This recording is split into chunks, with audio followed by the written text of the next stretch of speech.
Good morning, afternoon, or evening, depending on where you are in the world. My name is Lydia O'Meara. I am a nutrition scientist consultant with World Fish and a second year PhD student with the University of Greenwich. Today, I will discuss the nutrition and health benefits of aquatic foods in Pacific Island food systems. This presentation is based on a report soon to be published by World Fish. Fish and other aquatic foods, as you much likely are aware, have gained quite a bit of international attention in the last couple of years because they are unique in that they are both nutritious and appropriate, and if appropriately managed, often more environmentally sustainable than land-based animal source foods such as beef. Because of the multiple benefits of aquatic foods to human and planetary health, many international guidelines are now recommending eating aquatic foods as part of a sustainable, healthy diet.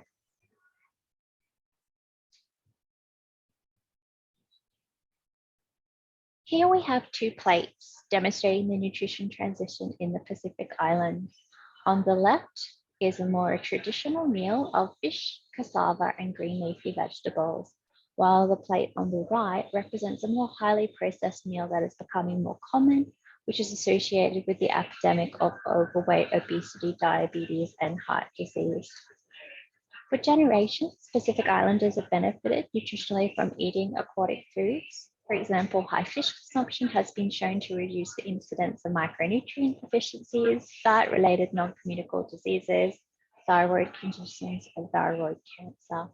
In a recent report, household diets in 4 Pacific Island nations were, on average, more likely to be adequate in vitamin B12 intake because of high fish consumption.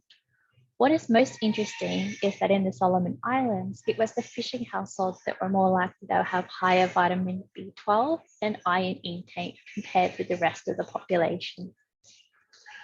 The fish consumption rates of the Pacific Island nations are among the highest worldwide. However, the region is transitioning from a subsistence to a cash-based economy. And during this transition, they have become more dependent on nutrient-poor imported foods. At the same time, fish consumption has started to decline, especially among the urban populations. This is concerning because new evidence suggests that many Pacific Islanders may be deficient in iron, zinc, calcium, and vitamin A, all nutrients that are often considered high in many aquatic foods.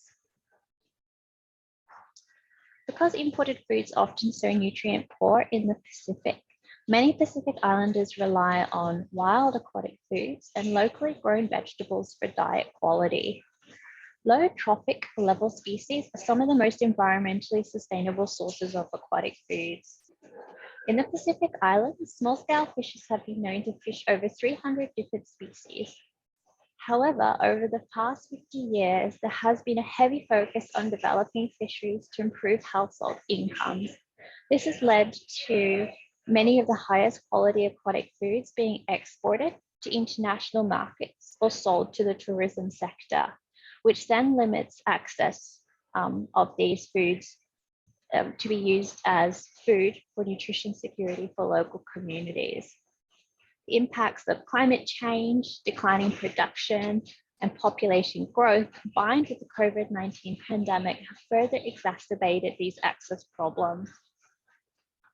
To mitigate the environmental impacts of food production and to ensure that Pacific Island food systems are sustainable for future generations, it will be important to promote consumption of a wide variety of low trophic level aquatic foods, such as small-sized fish species.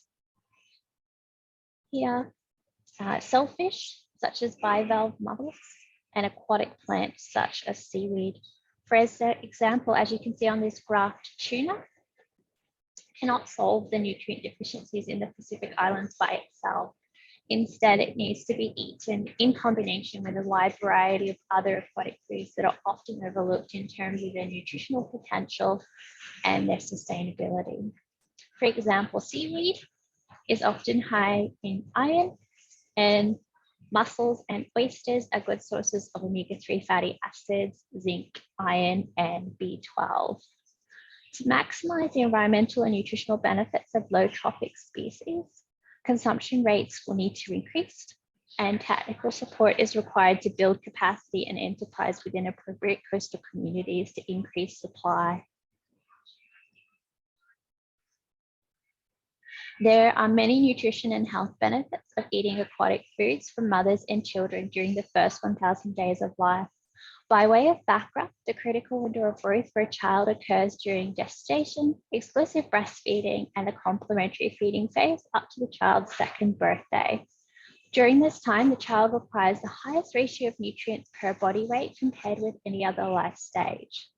If the child does not receive sufficient nutrients, they cannot sustain, they didn't grow healthy, and they can sustain permanent damage to both their physical and cognitive growth, and they can become stunted. This is concerning because high rates of malnutrition in women and children are persistent public health concerns in the Pacific Islands.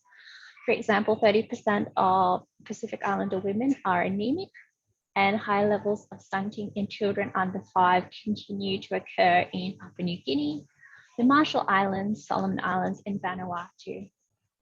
As evidence from a recent systematic review shows, aquatic foods can help address nutritional deficiencies in women and children. In combination with an overall healthy diet, high rates of fish consumption have been associated with reduced risk for stunting. In particular, fish is a brain food for infants and babies. Omega-3 fatty acids in aquatic foods are essential for healthy brain development. For example, women who ate 113 grams or more of seafood per week during pregnancy have been known to give birth to children with an average increase of 7.7 IQ points. Fish intake also improves the nutrient content of breast milk, which is a source of nourishment for the infant during the exclusive breastfeeding period from birth to 6 months of age.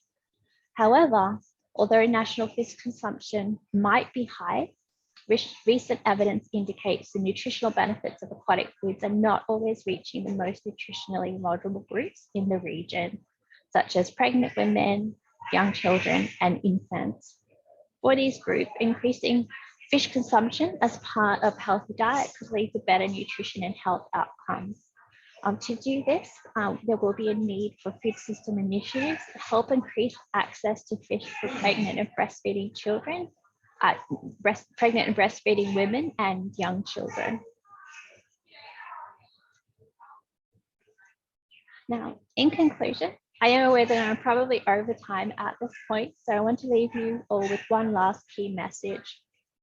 So because of lack of cold storage, there is a need to develop innovative fish products or support low-cost preservation methods to reduce food loss and waste, increase shelf life, enhance distribution of aquatic foods to inland communities, and help fill seasonal food insecurity gaps in the Pacific Islands.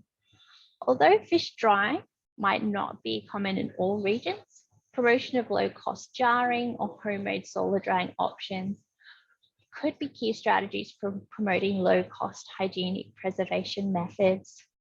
In some villages, community-controlled fish storage, such as a solar-powered community freezer, might also be viable options. So thank you for listening. Please keep an eye out for the report that will be published soon, and happy to take any questions.